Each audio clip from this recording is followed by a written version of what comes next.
Bismillah.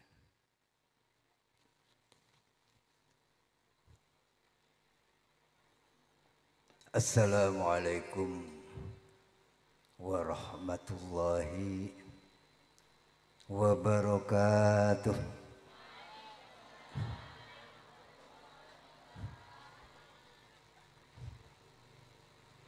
Kurang semangat nih. Lanjut.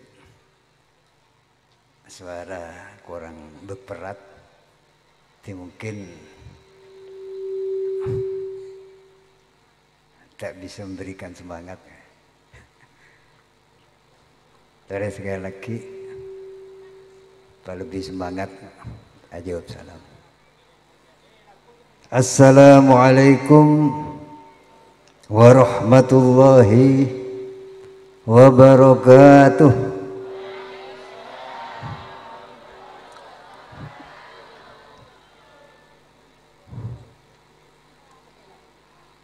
Alhamdulillah alladzi hadana li hadza wa ma kunna linahtadiya laula an hadanallah. Wassalatu wassalamu ala Rasulillah Sayyidina Muhammadin. Malto.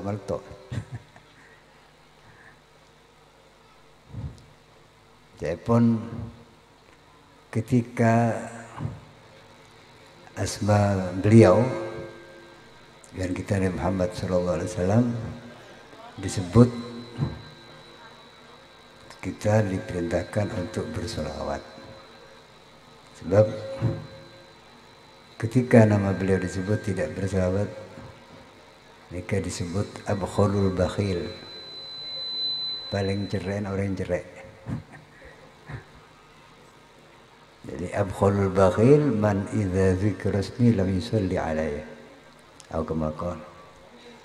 Di paling bakhil orang bakhil nih orang seketika mendengar nama beliau disebut tidak berselawat. Nih mati benda besar, dia pun akan bi. Terus bersemangat bersahur boleh. Wassalatu wassalamu ala Sayyidina Muhammadin. Alhamdulillah. Tapi jangan semangat merinjer. Gimana tak kau dulu tak kau nampak. Ibni Abdillah Al-Qaimi bihuquqillah ma daqat illa farajahullah wa ala alihi wa ashabihi wa man tabi'ahu wa la hawla wa la quwwata illa billah. Rabbi shrah li sadri wa yassir li amri wahlul 'uqdatam min lisani yafqahu qawli. Rabbi yassir wa la tu'assir bi tammin bil khair. Sadatil alamin al-afadil wa ulama'ana wa zu'ama'ana al-amathil. Oh, ini ke bahasa pun apa itu? Mulai kelak bahasa Indonesia. Maturan apa ini? Non? Gadung Madura mulai kelak. Terus lagi Madura lagi. Tapi insya Allah menabikan itu Madura saja. Mungkin kecuali Pak Wat. Ngerti bahasa Madura Pak? Paham? Paham ya? Ya. Biar lebih akrab. Ini karena kebetulan ini suku Madura semua, jadi pakai bahasa daerah aja.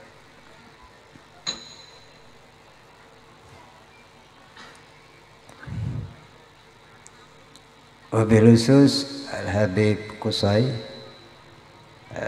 Segar juga pengasuh pondok pesantren An-Nur dan seteja keluarga besar Repon,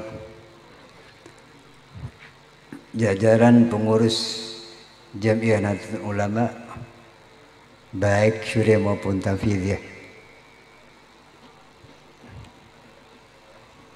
tingkat cabang, MBC maupun ranting. Tapi kalau nggak bisa kini kan banyakan sidang muda nih Pak. Berarti ini banyak santri. Tapi insya Allah beda juga. Ibu-ibu muslimat serta teretan-teretan fatayat, sahabat-sahabat Ansor, Banser, adik-adik Ibnu IPPNU, serta para santriwan santriwati, hadirin hadirat, muslimin muslimat, nahdin nahdiyat, sesetejana batin kaula mulja'aki, dan muka-muka sesetejana rahmati Allah subhanahu wa ta'ala. Alhamdulillah, kita patut asyukur kepada Allah. Saat semakin kita setuju di dengan taufik hidayah dan inayah Allah bisa hadir bersilaturahim untuk bersama-sama berzikir, bersolawat, bertawassul, berdoa, bersilaturahim dalam rangka memperingati hari lahir Jamiah Nahdlatul Ulama yang ke-99. Mereka hampir 1 abad, tahun datang ini 1 abad.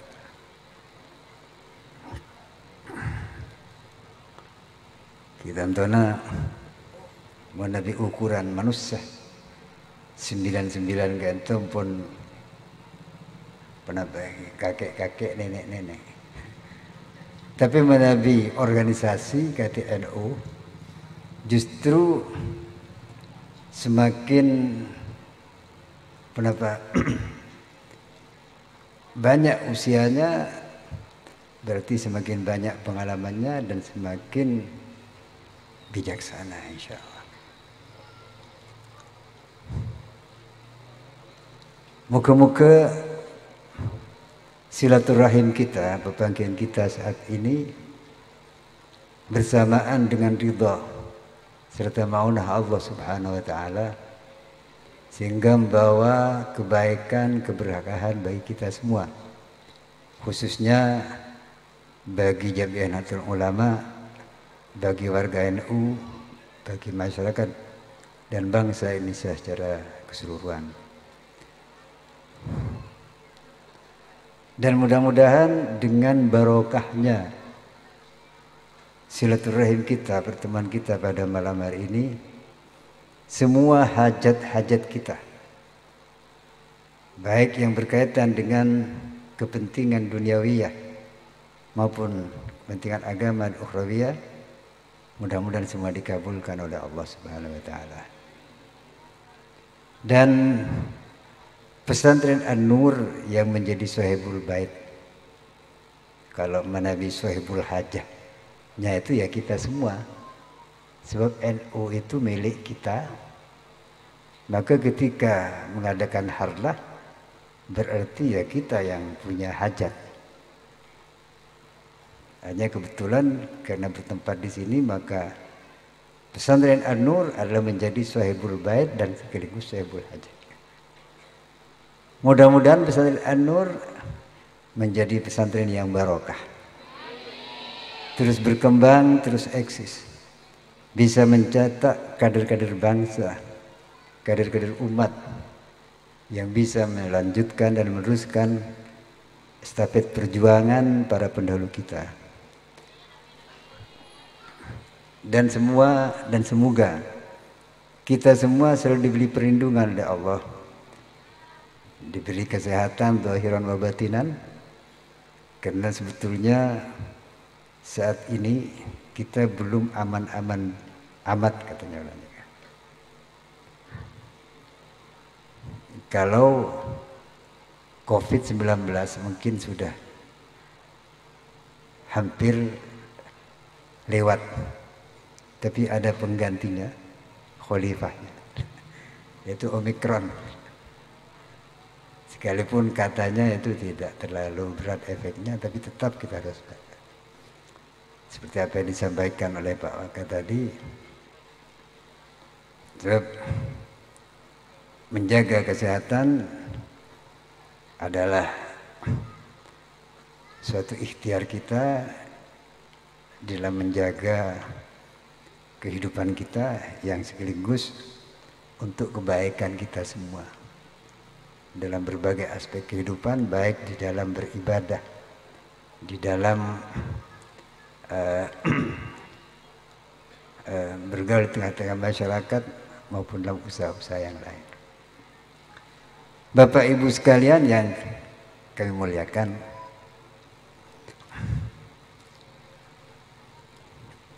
Nahdlatul Ulama ini merupakan nikmat anugerah Allah yang besar bagi kita, yang tentunya harus kita syukuri, dan sekaligus merupakan amanah titipan Allah yang harus kita jaga dan harus kita rawat. Dikatakan anugerah karena memang NU itu banyak manfaat. Dan NU itu yang mendirikan itu bukan orang sembarangan.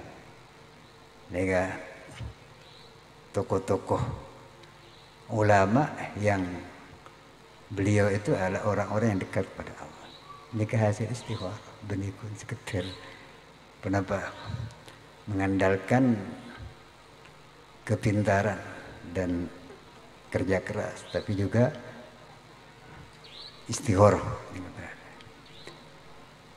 Maka alhamdulillah sampai semangkin NU itu tetap eksis, tetap berdiri sejak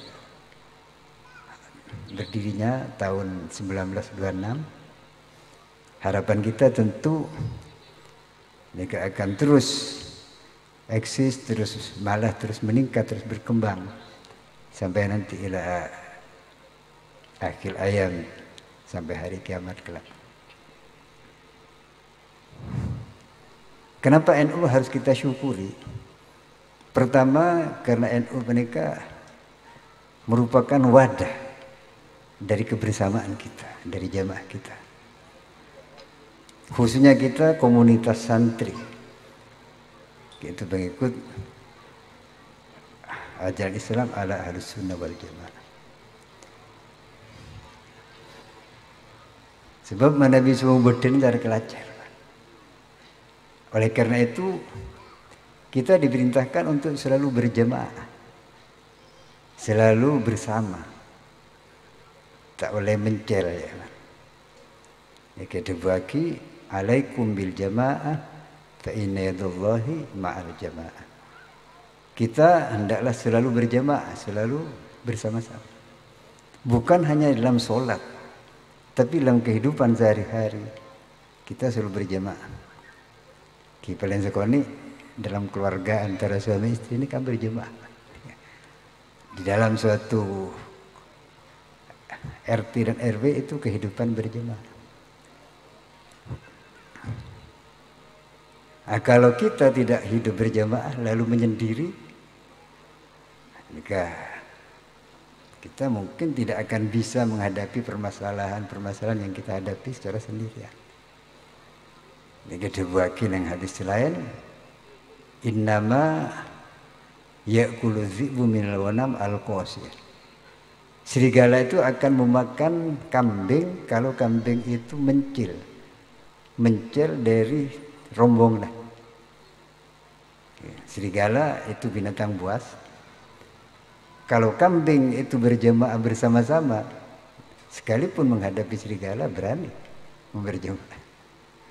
Tapi ketika sendirian, maka itu akan menjadi mangsa dari serigala itu. Dan hidup berjamaah ini, dengan hidup berjamaah kita akan bisa melakukan hal-hal yang kalau kita lakukan sendiri kita tidak bisa. Terutama hal-hal yang menyangkut kepentingan yang besar seperti kepentingan urusan-urusan negara, urusan-urusan bangsa, urusan umat, itu tidak bisa kita hadapi sendiri. Dan kita yakin seandainya tidak ada kebersamaan di antara kita, mungkin kita sampai sekarang masih terjajah. Sebab dulu memang ada perlawanan dari masyarakat, bahkan di tokoh-tokoh kita dulu. Tapi ketika perlawanan terhadap penjajah itu dilakukan sendiri-sendiri atau hanya kelompok-kelompok kecil, itu akan bisa ditumpas oleh penjajah. Milana Gatia Pengiran Diponegoro, Imam Bonjol, Teguh Umar dan lain-lain. Itu karena masih belum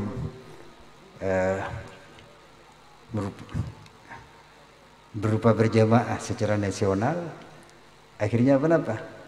Akhirnya bisa ditekan oleh Belanda sampai mereka tidak bisa melakukan perlawanan. Tapi ketika bangsa Indonesia bersatu, berada dalam suatu jamaah kebersamaan yang dimulai sarang Sumpah Pemuda pada tahun 28. Yang sebelumnya sebetulnya sudah ada organisasi atau kumpulan-kumpulan muda yang bersifat kedaerahan dan lain-lain. Tapi akhirnya melalui Sumpah Pemuda, maka bangsa Indonesia bersatu dalam hati penjajah. Sekalipun dengan senjata seadanya, akhirnya bangsa Indonesia tentu dengan izin Allah, maka bisa mengusir penjajah. Jadi inilah pentingnya berjamaah, pentingnya kebersamaan. Dalam satu hadis disebutkan bahwa ketika kita bepergian misalnya, kita itu dilarang untuk bepergian sendirian. Paling sedikit 2 orang atau 3 orang. Artinya harus berjamaah. Dan salah satu dari rombongan itu harus ada yang menjadi pimpinan.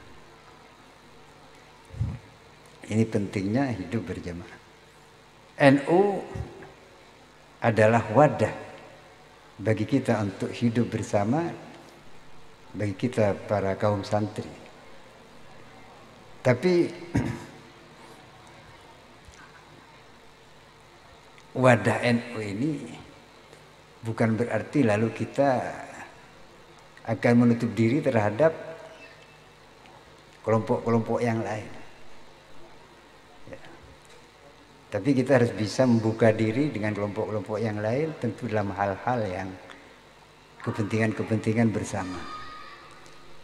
Istilahnya kita mau kerjasama dengan kelompok-kelompok yang lain. Misalnya seperti Indonesia ini bisa mencapai kemerdekaannya. Ini bukan hanya kerja keras dan perjuangan dari umat Islam apalagi orang NU, tapi juga ada umat-umat yang lain dari berbagai agama, dari suku yang ikut berjuang sehingga akhirnya dengan bahu-bahu dan bersatu sehingga akhirnya bisa mencapai kemerdekaan ini. Ini hasil dari berjamaah. Oleh karena itu keberadaan NU itu merupakan suatu anugerah bagi kita yang tentu harus kita rawat. Para hadirin hadirat sekalian sedaya nabiyyin kaula muljaki. Selain itu,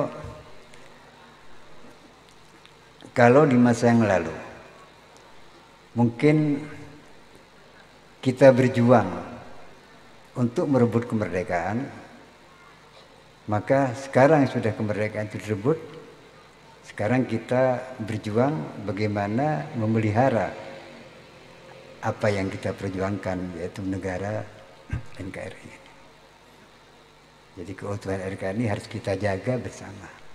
Sebab ini adalah hasil perjuangan para pendahulu kita, para masyayikh kita, para ulama kita dahulu.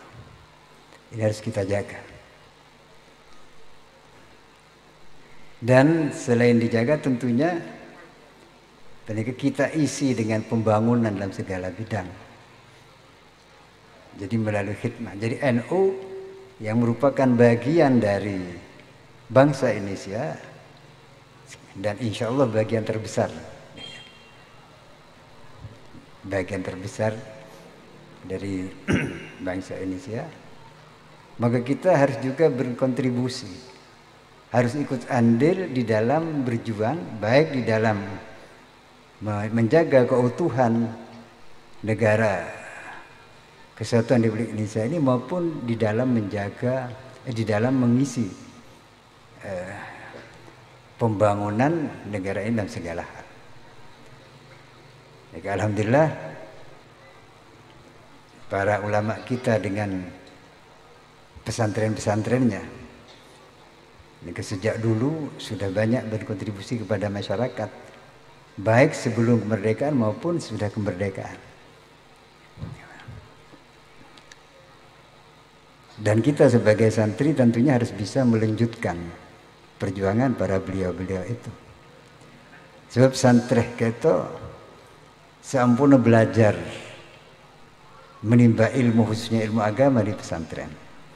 Maka ketika sudah ke masyarakat diharapkan mereka untuk berperan di tengah-tengah masyarakat, mengabdikan dirinya dan ilmunya. Mereka sesuai dengan apa yang difirmankan oleh Allah Subhanahu wa taala dalam Al-Qur'an, "Falaula nafaru min kulli firqatin ta'ifatun liyatafaqqahu fid-din wa liyunziru qaumahum idza raja'u ilaihim la'allahum yahdharun." Jadi hendaklah di antara umat itu ada sekelompok orang yang belajar mutafaqquh fiddin untuk menilai agama dan ilmu-ilmu yang merupakan penunjang pada agama.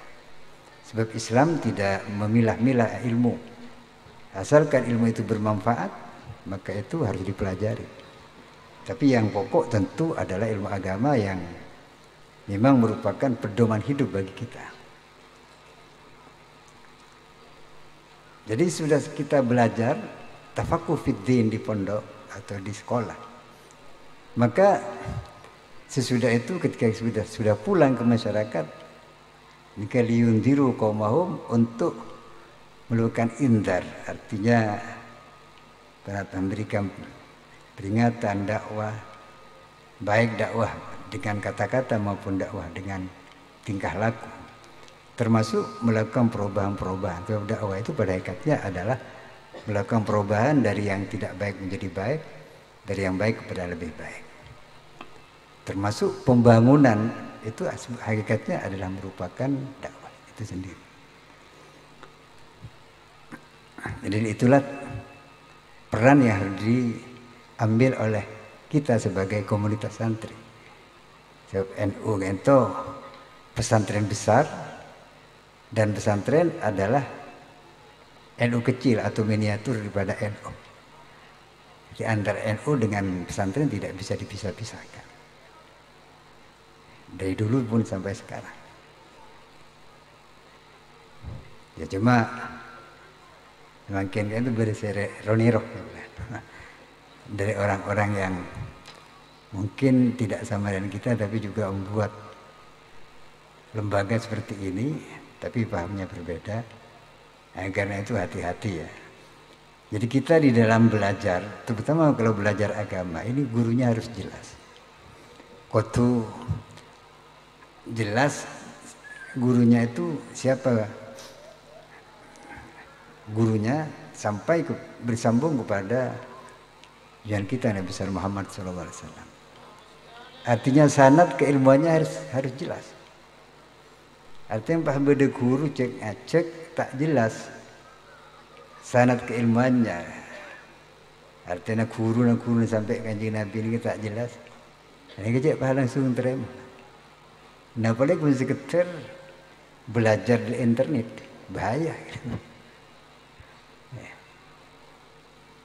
Ini kan boleh pernah ada salah seorang mahasiswa jurusan teknik informatika. Dia itu baru belajar komputer. Dapat berapa bulan, itu orang sepona enter kakak. Orang sepona apa yang ngomong, ke putra kaulah semakin ini pun tak masuk habis. Dengan saya boleh tanya ke, apa tak masuk? Stres. Anak stres. Pelan di amalan. Inki. Oleh kamar amalan.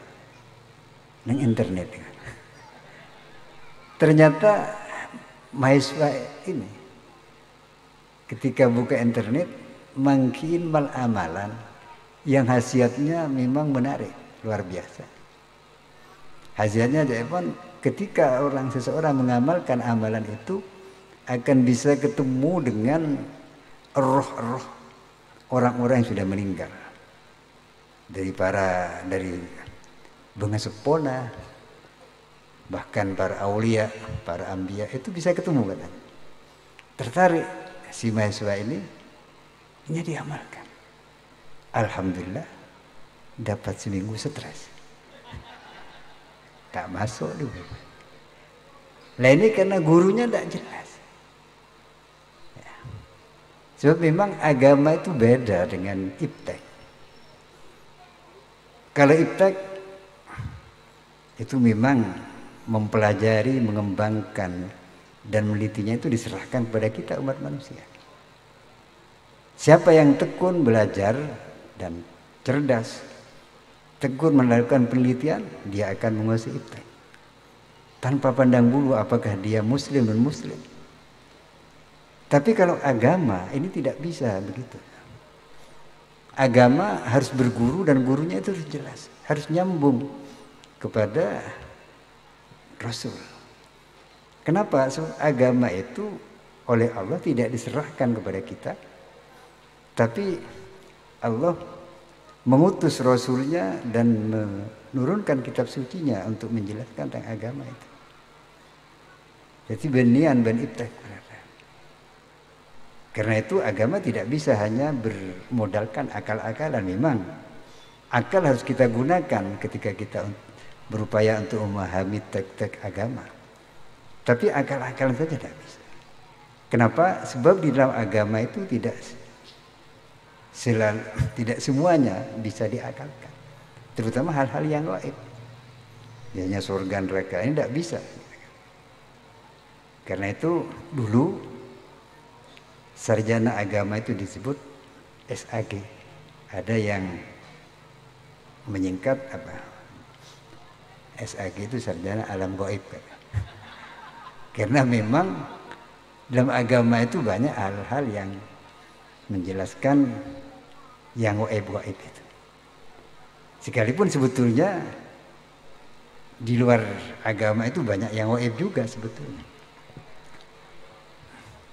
Jadi karena itu di dalam belajar agama ini kita harus berguru dan gurunya harus jelas, nyambung kepada Nabi. Dan kemudian sesudah kita mendapatkan ilmu, khususnya ilmu agama dan ilmu yang mendukung agama itu, maka kita harus mengabdikan diri dan segala apa yang ada pada diri kita di tengah-tengah masyarakat. Jadi santri itu kenapa harus berkhidmah di tengah masyarakat. Istilahnya ngakui ilmu tangguk. Dari ilmu tangguk sepenting tak kepanasan tibi, tak kehujanan. Tidak peduli dengan orang lain, itu bukan karakter santri. Maka alhamdulillah kita punya wadah NU ini. Ya sekalipun bukan satu-satunya ya. NU ini bukan satu-satunya. Tapi mayoritas santri itu berada di NU. Para hadirin, hadirat sekalian yang kami muliakan. Oleh karena itu, maka NU ini harus kita rawat. Kudu jaga. Saya mentek rabat, nah boleh pasti kenrekan. Ini bisa obusnya bisa hilang. Timin pun para obus ini, alhamdulillah makin kita usahakan dulu ya, sedimin. Bagaimana merawatnya? Pertama, upayakan di rumah NU itu tidak menyimpang dari khitohnya, dari tujuan, visi dan misinya, termasuk dari karakter serta ciri-ciri NU. Sebab NU itu komunitas santri yang dimana santri itu adalah komunitas Islam yang berhaluan Ahlus Sunnah wal Jamaah dengan ciri-ciri antara lain mereka tasamuh. Tasamuh itu toleransi. Artinya kita menghargai orang yang berbeda dan memakluminya, sekalipun kita tidak harus sama dengan dia. Lebih-lebih kita di dunia ini termasuk di Indonesia, kita hidup di alam yang dalam masyarakat yang beragam, atau istilahnya masyarakat majmuk, beragam, baik sukunya, termasuk bahasanya, bahkan agama dan keyakinannya. Dan itu kita harus toleran kepada yang berbeda itu, sekalipun kita tidak harus mengikuti faham mereka, tapi kita harus bisa menghargai orang yang berbeda. Kibacut perbedaan itu merupakan kenapa? Sunnatullah. Misalnya dalam Al-Quran disebutkan, Allah berfirman, ya ayyuhan nas inna khalaqnakum min dzakarin wa untha wa ja'alnakum syu'uban wa qabaila lita'arafu. Si Allah memang menciptakan kita itu tidak sama, memang berbeda. Dari jenis kelamin saus nikah dzakanu untha, laki dan bini. Dan itu banyak hikmahnya. Mumpas lagi merol, tak kira sampai makan manusia, tak kira berdeng lahir. Sebab mun laki kebir berlaki ini ka anggar ini, abain anggar je apa? Kiman pada bini ni, tidak ramai lagi. Serang napa kita serang kirsa mungkin, tidak akan bisa menghasilkan anak. Jadi justru adanya keragaman antara laki dan perempuan itu mengandung hikmah yang banyak. Antara lain bisa melanjutkan keturunan. Di manusia itu bisa berlanjut karena adanya perkawinan antara orang laki-laki dan perempuan. Itu di antara lain hikmahnya. Tapi di samping ada hikmah juga ada tantangan dalam perbedaan itu. Misalnya orang laki mereka biasa kasar dia ini laki gerek, mulai lagi lemes dari gende ini, orang bini ini halus lembut, mau orang bini mah gerek, enggak betinju takut lagi, dengan makan ya. Beda petinju wanita di Amerika namanya Laila Ali. Mereka putri dari petinju legendaris Muhammad Ali. Tentunya sebagai petinju dia pasti garang di atas ring. Gera mas tenor. Sebab mesti tak ngerti petinju. Tapi tentunya bisa setel. Mau masuk kamar bentar lagi lemes boleh nih. Jadi itu perbedaan. Jadi misalnya ketika suami istri yang tentunya laki dan wanita yang berbeda karakter, ajelenan aferu, tentunya mana biring laki karena gerak kasar dan boleh tak usah beda, tak usah make up, tak usah adetan. Seberapa jam lah mandi agak lebih seberapa jam atau 20 menit boleh. Sementara ibu-ibu maaf beniara sana nih. Cir kenyataan. Ibu-ibu ini keabit lah. Tidak seram, kadang seberapa jam kita. Baru ini kaki beda, merah pipi atau sampai setengah jam. Cir pun biasa. Lebih salah terjadi seperti itu. Selaki ini gue tuh maklum. Memang biasa ibu-ibu seperti itu. Sabar laki. Tapi ibu-ibu juga harus paham bahwa pak bapak ini pun gelek sing antos. Cek bila betul saling memahami. Jadi dalam kehidupan bersama saling menghargai dan saling memahami. Jadi sampai kita saling merendahkan dan melecehkan. Terutama ini kebiasaan bapak-bapak, karena bapak itu merupakan qawamun, pemimpin dalam rumah tangga. Kadang-kadang kurang menghargai ibu-ibu, kadang-kadang. Tapi kalau yakin menisantri insya Allah bentar.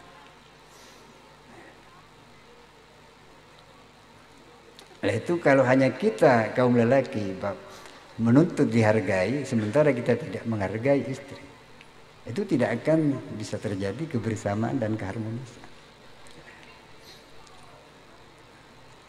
Misalnya, ya, contoh terbaik bagi kita adalah junjungan kita Nabi besar Muhammad SAW. Beliau nikah sangat menghargai istrinya. Jadi ketika beliau manggil istrinya, misalnya Siti Aisyah nih yang terkenal,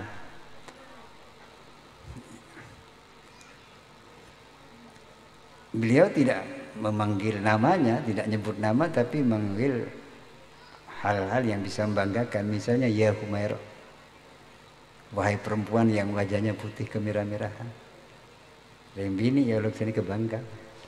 Kulatku kopi tak usah pinta keluar pipi. Saya enggak mundihina. Misalnya kena rajin lek bandek bayar lotet kotet. Ngusuk. Males kasih lagi apel. Tokar. Kula kujek minta kopi ngaltok cangkir ini. Ini harus menghargai. Itu bukan hanya dalam kehidupan rumah tangga, tapi dalam kehidupan bermasyarakat, dalam kehidupan bertetangga, dalam kehidupan berbangsa dan bernegara. Kita harus saling menghargai dan saling memahami. Sebab makin kita mudah kadang-kadang melecehkan orang lain yang berbeda. Dan kadang tak kenal melalui medsos, melalui Facebook dan lain-lain. Kita nyerang orang lain, menghina orang lain. Ini yang menimbulkan keributan dan menimbulkan menghilangkan ketenangan dalam kehidupan. Jadi itu merawat kehidupan bersama itu tidak mudah. Orang yang ajelen itu mau ajelen di TV terserah, mau ngebut, mau lari, terserah. Tapi mau bareng orang, ini butuh sabar.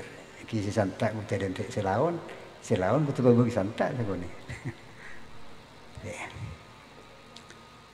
Para perhatian sekalian, setuju betul kalau mau jadi. Maka NU itu harus kita rawat sebagai wadah bagi kita kaum santri untuk merawat wadah yang lebih besar apa? Yaitu masyarakat dan bangsa dan negara ini.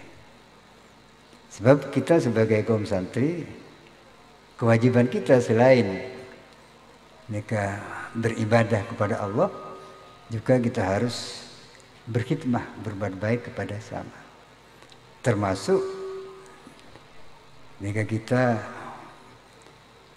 merawat kebersamaan, baik kebersamaan itu dalam wadah kecil seperti misalnya keluarga, kemudian yang lebih besar lagi misalnya dalam satu organisasi seperti NU, maupun dalam wadah yang lebih besar, nikah suatu negara dan bangsa. Itu harus kita rawat. Kalau kita ingin hidup tenang. Para tamu, para hadirin sekalian, dan kalau muljaki, sekalipun untuk merawat itu memang tidak mudah, ya. Memang perlu kesabaran, perlu ketelatenan, dan perlu ketulusan di antara kita. Sebab menurutkan kita tidak akan bisa merawatnya dengan baik. Para Rabu, para hadirin sekalian, sejajan kalau muljaki, maka kita sebagai komunitas santri dengan NU sebagai wadah besar kita, selain kita menyebarkan ilmu kita, juga kita harus menjadi perekat dan pemersatu masyarakat, pemersatu bangsa. Jangan kita menjadi pemecah belah dengan dalih bahwa kita itu amar ma'ruf nahi munkar. Amar ma'ruf nahi munkar memang wajib. Kita kalau melihat suatu penyimpangan, suatu hal yang tidak benar, kita harus mencegahnya. Tapi tentu ada etika, ada tata krama, dan ada adab. Misalnya antara lain bahwa kemungkaran yang harus kita hilangkan adalah kemungkaran yang sudah jelas-jelas mungkar. Artinya misalnya kejahatan, pencurian atau pembunuhan, itu jelas. Semua orang mengatakan itu adalah suatu kejahatan. Itu harus kita cegah. Tapi dalam hal-hal yang memang diperselisihkan dan di mana masing-masing orang itu punya dasar, kita tidak bisa lalu seenaknya memvonis orang lain itu salah. Jadi istilahnya menebina agama itu dalam masalah ijtihadiyah, kita tidak bisa lalu mengatakan benar sendiri. Kita harus bisa menghargai pendapat orang lain, sekalipun kita tidak ikut pendapat dia. Jika Imam Syafi'i pernah berkata, pendapat saya benar, tapi bisa salah. Dan pendapat orang yang berbeda dengan saya salah, tapi bisa benar. Artinya tidak ada yang mutlak. Memang ada yang mutlak, karena itu kita kenal ada ilmu itu ilmu eksak. Jadi 2 kali 2 sama dengan 4, itu eksak. Jadi membeda orang yang ngucap 2 kali 2 sama dengan 1, itu sudah jelas tidak benar. Harus ya deh kita anggap salah. Tapi yang pasti-pasti itu hanya sedikit, tidak banyak. Maka dalam hal-hal yang tidak pasti kita tidak bisa lalu menyalahkan orang seenaknya. Atau paling sedikit kita menghargai pendapat orang lain yang berbeda dengan kita. Dan kalau memang itu sudah jelas salah, kita beritahu. Kalau tidak mau ya sudah. Termasuk dalam masalah agama. Dalam masalah agama misalnya, kita tidak bisa memaksakan agama kita kepada orang lain. Karena agama itu didasari oleh keyakinan. Keyakinan tidak bisa dipaksa. Sehingga Islam itu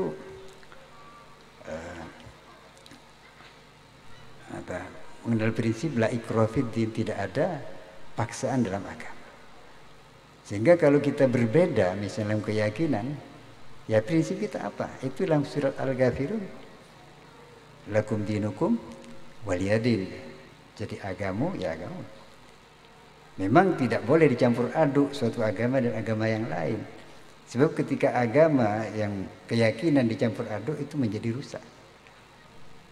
Artinya kita tidak harus ikut kepada keyakinan orang lain sebagaimana orang lain tidak mau ikut keyakinan kita. Tapi kita tetap menghargai orang yang berbeda keyakinan. Jadi kerukunan antar umat beragama itu harus kita jaga. Tapi bukan berarti lalu kita merukunkan agama itu lalu harus sama, itu tidak bisa, itu pemaksaan namanya. Jadi kita harus menghargai keragaman tapi juga tidak boleh memaksakan keseragaman. Diseragamkan tidak bisa. Misalnya orang yang betul lagi kapi, ya tidak mungkin. Atau bini kapi juga tidak mungkin. Itu sudah fitrat, sudah sunnatullah, sudah takdir Allah, sudah begitu. Karena itu kita menghargai perbedaan itu. Tapi tetap kita jangan latah mengikuti pendapat orang yang jelas salah, yang berbeda dengan kita. Jangan latah. Makanya di dalam masalah akidah, dalam masalah ibadah, ya kita masing-masing. Tapi dalam masalah sosial, dalam masalah bisnis, ya kita bisa kerjasama dengan siapa. Makanya santri termasuk NU, warga NU sebagai wadah besar, ini bisa kerjasama dengan siapapun dalam hal-hal yang sama, ya, dalam kepentingan bersama. Di dalam bisnis misalnya itu bisa dengan siapapun, sekalipun tidak dengan sesama santri, bahkan dengan orang yang tidak seagama dengan kita, itu bisa. Tapi dalam hal-hal yang memang kepentingan bersama. Itu yang dilakukan oleh para pendahulu kita. Jadi kita dengan memperingati Harlah NU ini juga kita mengenang para masyayikh kita, khususnya para muassis NU. Bagaimana beliau-beliau itu berkiprah dan bersikap di dalam berjuang di tengah-tengah masyarakat, di tengah-tengah bangsa yang majmuk ini. Coba makin aja ebon gelak dari sambutan panitia. Ini banyak orang-orang yang tidak mengenal sebetulnya Indonesia, kemudian begitu datang ke Indonesia langsung menyebarkan pahamnya yang berbeda dengan paham-paham yang bukan di Indonesia. Itu justru kadang-kadang tidak pas dengan Indonesia. Sebab kenapa ini? Agama termasuk Islam itu tidak menghilangkan tradisi dan muatan-muatan atau kebijakan lokal yang selama itu tidak bertentangan dengan prinsip. Malah kalau kita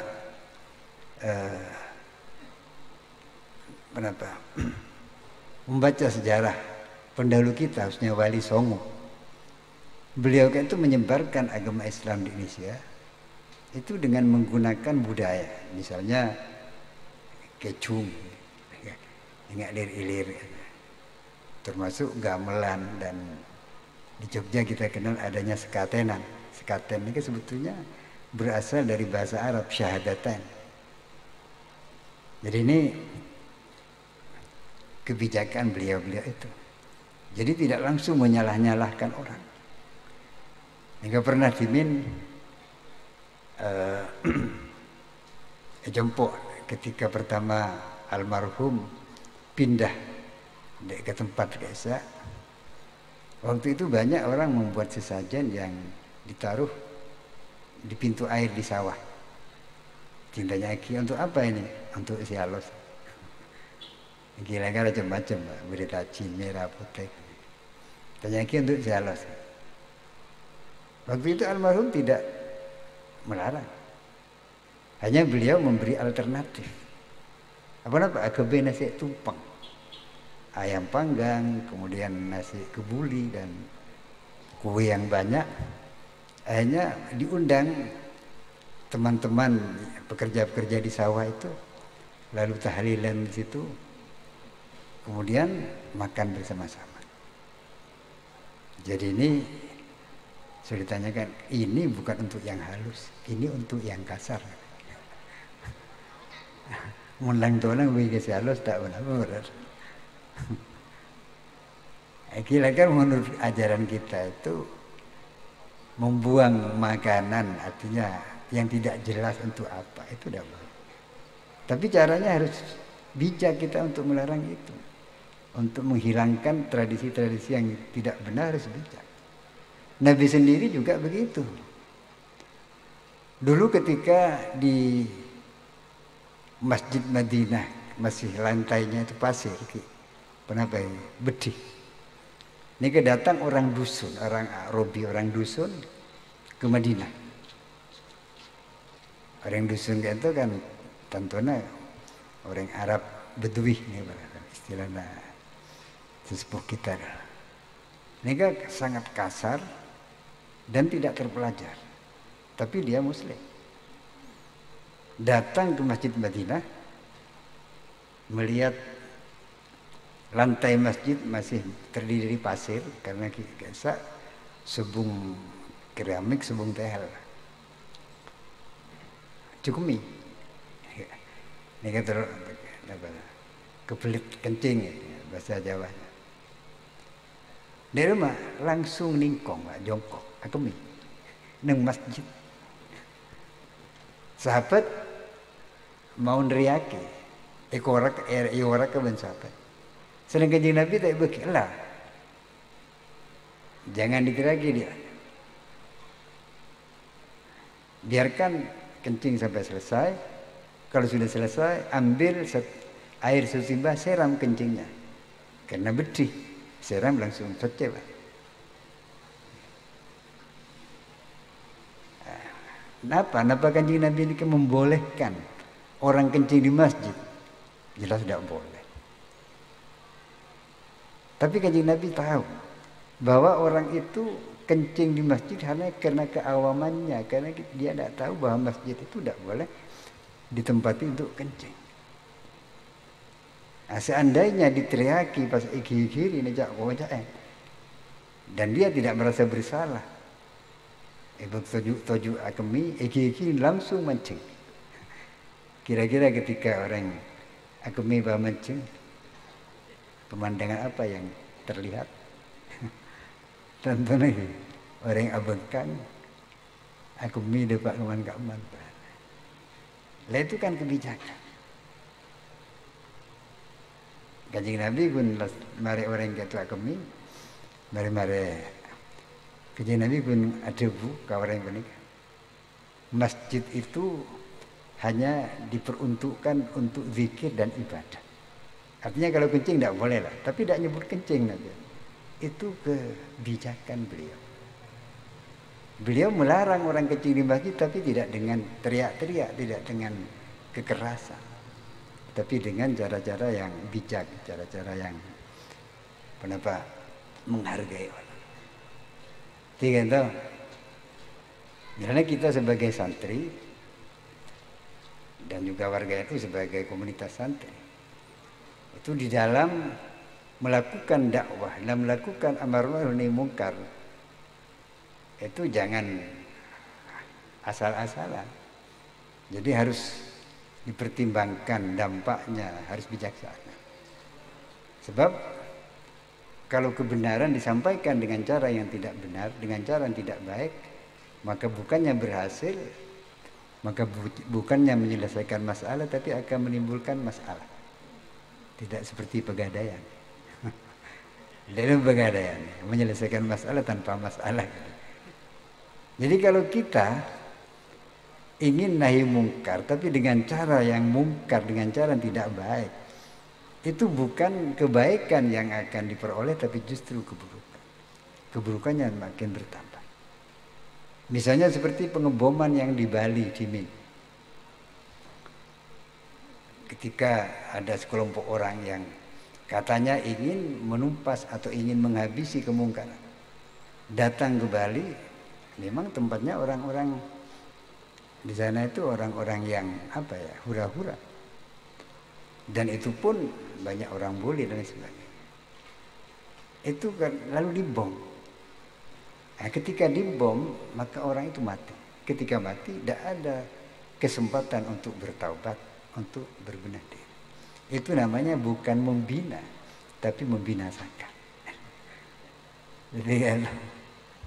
Jadi pentingnya kebijakan. Dan Nabi di dalam berdakwah tidak pernah melakukan dengan kekerasan. Kalaupun ada perang, bukan karena dakwah, tapi karena dimusuhi, karena diserang.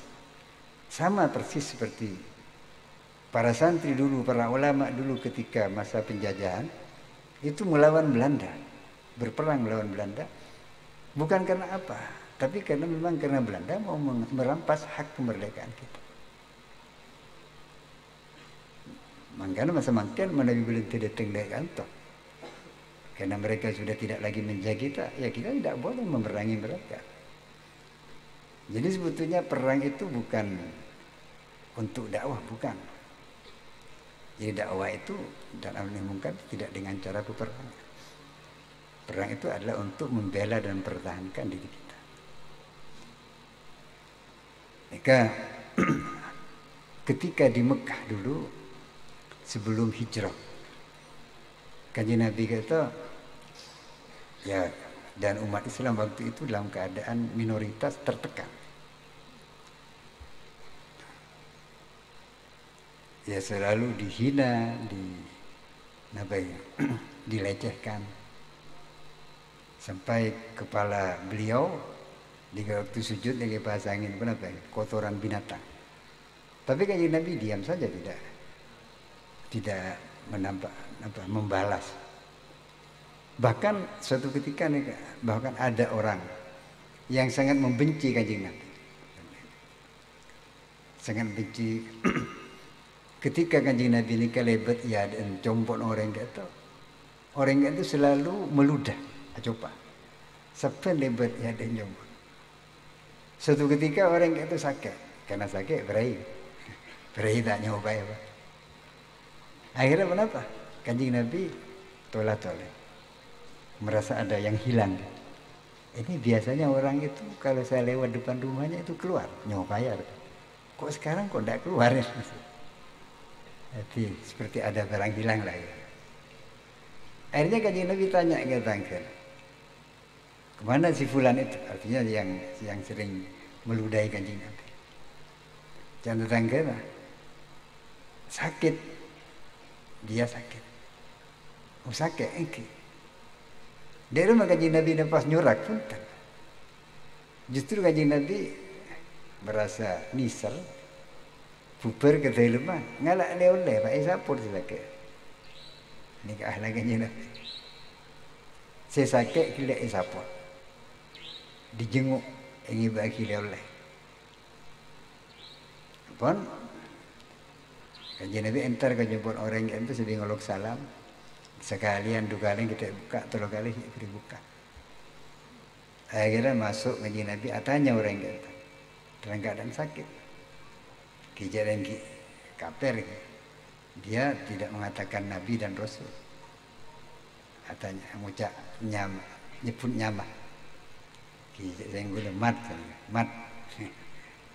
Sambian datang ke kantor. Ini kenapa Parlo? Sebelum Kanjeng Nabi dah kula ngiding mbian jangan sakit. Kula nyapot mbian ni kula ngin oleh kok. Dari rumah orang itu pas pikir, tuh munda ya Muhammad itu bener. Tangkan senyurung kok nyobain Muhammad benar. Terus dia kita nyapot Muhammad nyapot kadek kok. Akhir dari rumah tanpa disuruh, tanpa diminta, orang itu pas menyatakan diri akan masuk Islam baca syahadat. Nikah akhlak.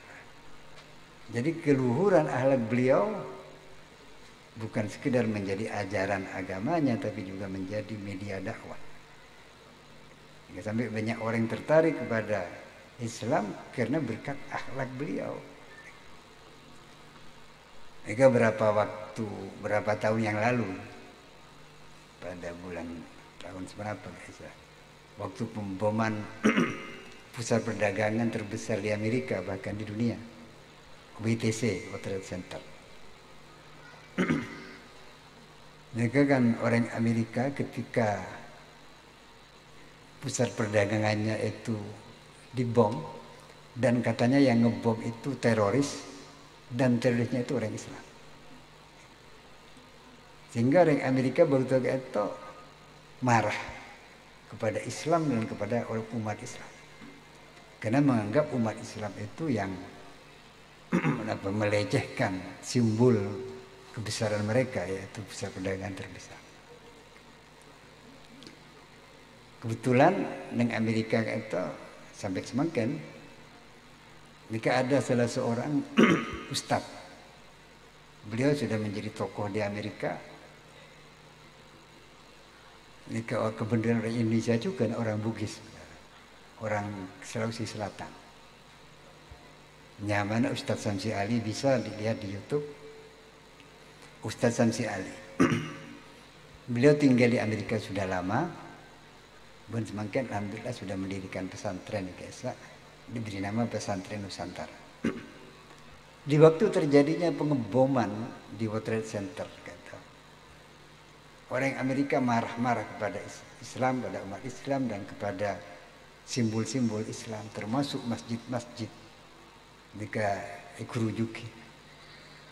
Ada tetangga dari masjidnya Ustadz Samsi Ali. Samsi Ali ini kan menjadi imam besar di suatu masjid di New York di Amerika. Bertetanggana ini ke entar ke masjid, nemuin Samsi Ali, cak ngucain, maki-maki Islam, maki-maki Kanjeng Nabi. Waktu itu. Cuma Samsi Ali ini kan berpikir, orang dia lenyali Kanjeng Nabi, lenyali Islam, hari kan karena elah salah ya. Karena simbol terbesar, tempat perdagangan terbesar di Amerika dirusak yang katanya oleh teroris yang agamanya Islam. Jadi marah karena itu. Baru saya ini jek aja. Saya ini berpikir, saking yang dimaki-maki itu Kanjeng Nabi, kira-kira akan balas atau enggak? Saya pun pikiran saya ini tak kira aja. Mun Kanjeng Nabi dimaki-maki seperti itu pasti tidak akan balas. Ejek aja. Dan saya ini kita pun pekil. Ini ke orang Bugis. Orang Bugis ini pada ben ring matur. Mau soal. Pekil kayak ejek aja. Akhirnya puas orang itu maki-maki, akhirnya pulang. Mereka itu Samsi Ali entar ke jombon orang itu minta maaf. Padahal dia yang dimaki, tapi dia yang minta maaf. Ampun, mari minta maaf peleman. Dapat berapa hari, orang itu entar pole ke Samsi Ali, menemui Samsi Ali di masjid. Di masjid Samsi Ali. Tapi semakin sabar, Pak. Mereka pun tak ngusuk boleh. Hanya tanya, terus ajar Islam, terus masuk Islam. Tanya lagi Samsi Ali. Pak, sambian dulu datang di sini maki-maki. Maki-maki Islam, maki-maki Nabi, maki-maki umat Islam. Tapi sekarang mengapa sambian kok mau belajar Islam, mau masuk Islam? Cek pun orang gitu. Iya Pak, sesudah Bapak ke rumah minta maaf. Saya kepikiran, tidak bisa tidur. Tak bisa tak tidur. Kok ada ya umat Islam, orang Islam yang seperti itu. Jadi saya kurang Islam itu teroris kapi. Padahal teroris itu hanya kelompok kecil sebetulnya. Tapi itu bisa merusak nama Islam dan umat Islam hampir secara keseluruhan. Tiga itu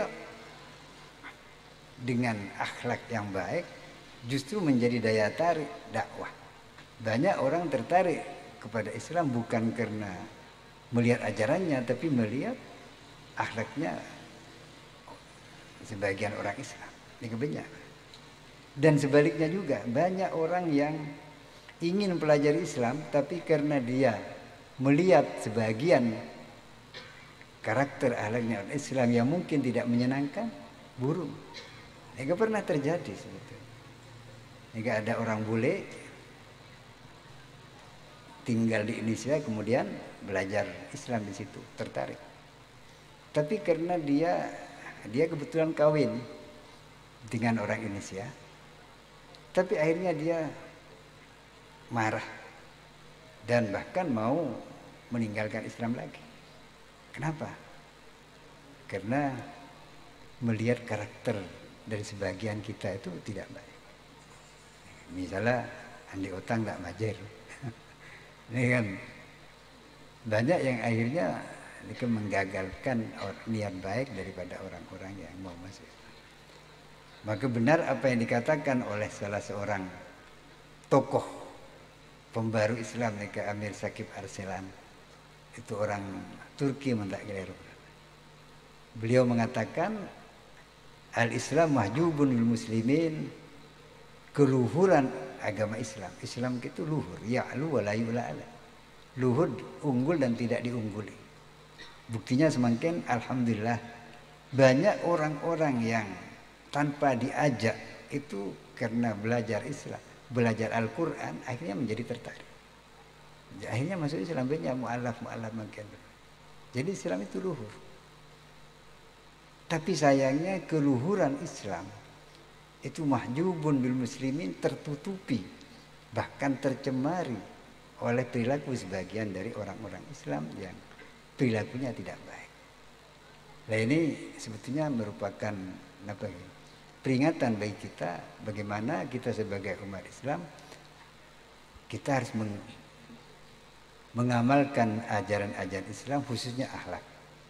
Sebab ketika orang melihat kita, perilaku kita, maka mereka menganggap Islam ya itu saja, seperti perilaku kita. Lagi itu kita introspeksi, maka di dalam kita bergaul, bahkan di dalam kita berdakwah dan amar ma'ruf nahi munkar, kita harus bijak, harus bisa mengenal situasi dan kondisi. Para Rabu, para hadirin, hadirat sekalian, Tejentin kalau mujaki, sekali lagi kita bersyukur kita punya wadah besar yaitu Nahdlatul Ulama. Selain wadah-wadah kecil kita merupakan pesantren-pesantren, lembaga-lembaga pendidikan, itu perlu kita syukur dan kita rawat dan kita didaya gunakan dan dimanfaatkan sebesar-besarnya. Dan tentu kita jangan menutup diri untuk bekerja sama dengan pihak manapun selagi itu masih punya visi dan misi sama dengan kita, sekalipun ada perbedaan-perbedaan. Sebab memang perbedaan tidak bisa dihilangkan, tapi yang kita cari adalah titik persamaan di antara kita. Maka dalam titik persamaan itulah kita bisa bekerja sama. Misalnya dalam masalah sosial, di dalam urusan ekonomi, kita bisa kerjasama dengan siapapun. Tapi dalam hal-hal yang memang tidak sama, misalnya dalam masalah akidah maupun dalam masalah ibadah, kita tidak bisa mencampur aduk. Misalnya kita beribadah di gereja atau orang Kristen beribadah di masjid, itu kan tidak mungkin. Ya kalau hanya masuk gereja dan orang Kristen masuk masjid, boleh-boleh saja. Tapi kalau beribadah itu tidak pada tempatnya. Nah gitu, jangan mencampur aduk masalah akidah dan ibadah. Tapi dalam masalah sosial, dalam masalah kemanusiaan, kita kerjasama dengan siapapun tidak apa. Bahkan memang sudah seharusnya. Mungkin kalau kita melihat ke belakang sedikit ketika terjadinya tsunami Aceh, mungkin Allah memperingati ya orang Aceh itu karena konflik terus, perang terus. Coba tsunami ada pas perang. Ketika kena tsunami, mereka itu banyak yang meninggal sampai 500-an ribu. Dan untuk memulihkan kondisi Aceh waktu itu sangat berat. Tapi untungnya selain banyak bantuan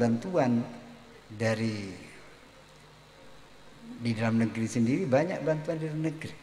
itu pun dari orang-orang yang berbeda keyakinan dengan kita. Nah ini akhirnya sekarang Aceh sudah bisa bangkit kembali. Artinya apa? Dalam masalah sosial kita bisa kerjasama dengan siapapun, termasuk di dalam ekonomi, dalam bisnis.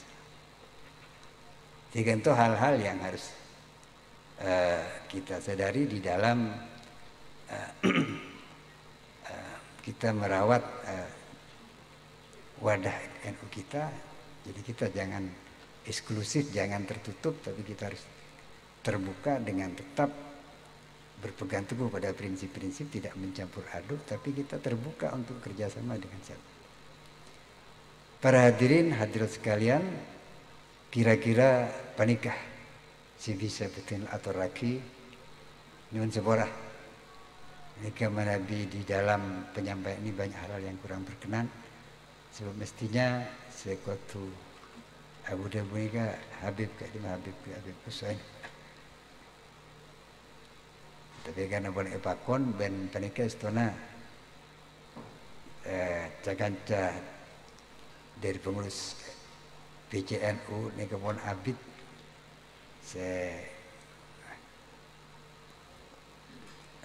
kenapa menghubungi Peten Kaula untuk hadir di kegiatan rutin, tapi kemungkinan karena Kaula nikah sibuk sehingga tidak merespon, akhirnya dikirimi surat, ditodong Malemak. Dan ini hasil todongan betul. Kita menapa bertodong kebaikan dah. Di sempurna mana pada hal-hal yang kurang berkenan, mereka pun beda, tapi muka-muka kita beda manfaat. Asaran taufik beda pun Allah Subhanahu Wa Taala. Akhirnya hadanallahu ma fi khair wassalah. Wallahu muwaffiq ila mit-thariq. Assalamualaikum warahmatullahi wabarakatuh.